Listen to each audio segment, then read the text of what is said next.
So we're about to get to the second preseason game for the Dallas Cowboys against the Los Angeles Chargers. This game will be on Saturday, August 20th at 10 p.m. Eastern Standard Time.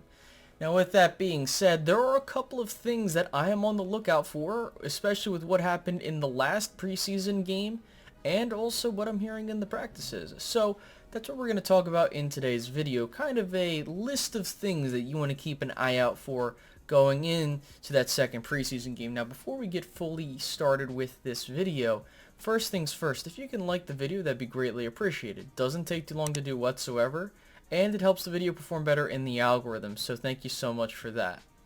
Next, if you're new and you happen to keep coming back, especially since 55% of you guys watching are not subscribed, hit that big red button, turn it gray, and hit that notification bell as well so you don't miss out on more Dallas Cowboys content in the future. Now with all that being said, here are the things that I'm keeping an eye out on. So things to watch for the Cowboys and Chargers game. The number one thing that I'm keeping an eye out on is this swing tackle performance, followed by the rookies in general, wide receivers, young defensive backs, and Will Grier, and you can also throw in some of the other backup quarterbacks. Now to kind of go into each particular thing one by one, the reason I'm very much intrigued with this swing tackle position is because we know with Matt Waletzko's injury and the Dallas Cowboys banking on him being well and not hurt to have that, oh, we don't need a veteran type of situation, it's really looking as if the Dallas Cowboys might have to bring in a veteran. Josh Ball struggled in the last preseason game, and while Levante Collins did look real solid during that preseason game, I'm going to just be real with you guys. I feel like you can do better than what you got right there. It is a situation where you're going up against third and fourth string guys, and so that can skew judgment. However, if we go into this preseason game, and let's just say for the first quarter or two, and you're still having these guys struggle, I think it is the Cowboys' best interest, and they should be doing their due diligence with this, bring in a veteran tackle. You want to make sure you have that. Just God forbid something happens, like we had the injury scare with Tyron Smith. Now, the next big thing is the rookies in general. So this is very ambiguous to say the least, because we're talking about Tyler Smith, you're talking about Sam Williams, Jalen Tolbert, and the rest of the group.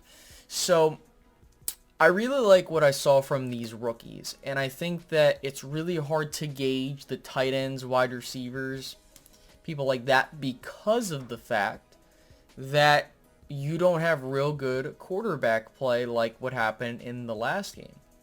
Now, I did like what I saw from Jalen Tolbert. He did have a drop. I forgot to mention that. But I think he's fine.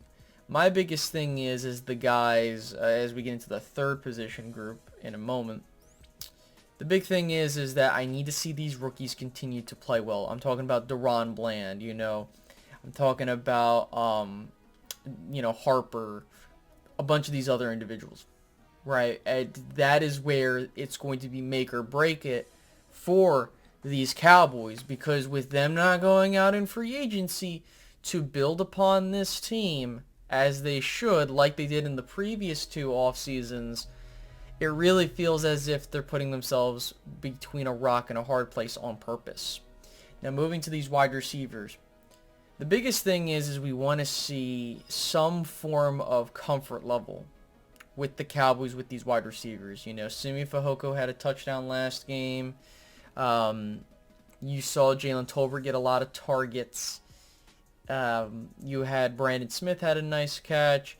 So you're seeing a lot of guys kind of showing up and showing out. And the reasoning, which we're all aware of, Michael Gallup's out and James Washington's going to be out. So you're going to need someone out of the bunch to step up, or it's going to be a rough period of time as the Cowboys try to win some games early on in the season, which, this first stretch of games is going to be very difficult for the Cowboys. I'm not going to lie there. But then again, we don't know how some of these other teams are going to do. Moving forward, the young defensive backs. Now, I'm talking about the number one trio of Kelvin Joseph, Deron Bland, and Nahshon Wright. Now, I already touched up on these guys in the previous video. If you missed out on that, go click on the card at the top right of the screen so you can go check that out, or you can wait till the end of the video to get that link. But my biggest thing is that this team needs to kind of have contingency plans in place.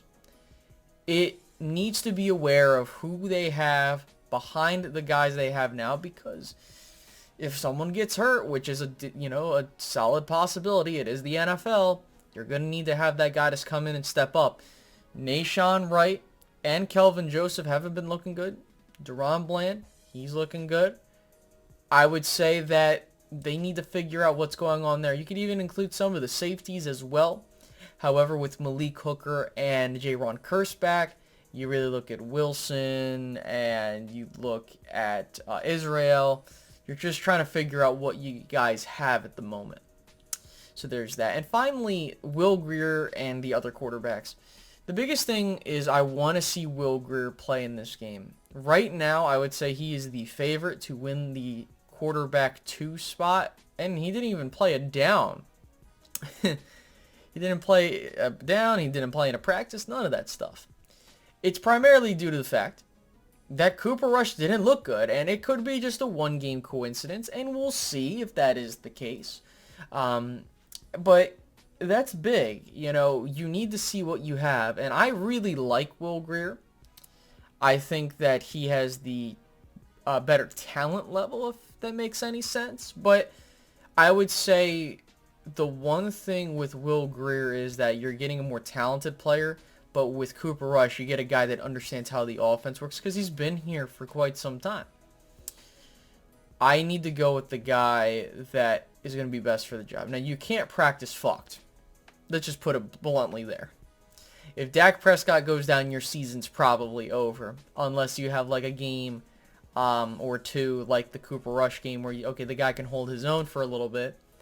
But that's the thing, is that you cannot practice fucked, and especially if the Dallas Cowboys just flail their arms around and run a vanilla offense because their quarterback's hurt.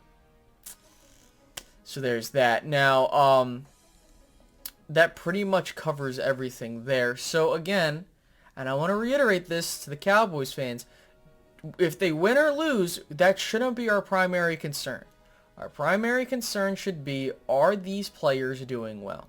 Are they progressing? How are they winning their individual battles? If they're doing well, I don't have a reason to complain or anything like that. But if we're still not doing well, penalties are still a problem, which the reason I didn't put this on the things to watch list is because penalties are kind of like a whole different thing. I would say that will become an issue if we get more penalties, but again, it's preseason. The refs are really whistle happy during this part of the NFL season.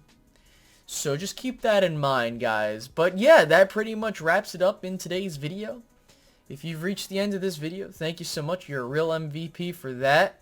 Make sure to subscribe, like the video, hit that notification bell, do all that before you head out.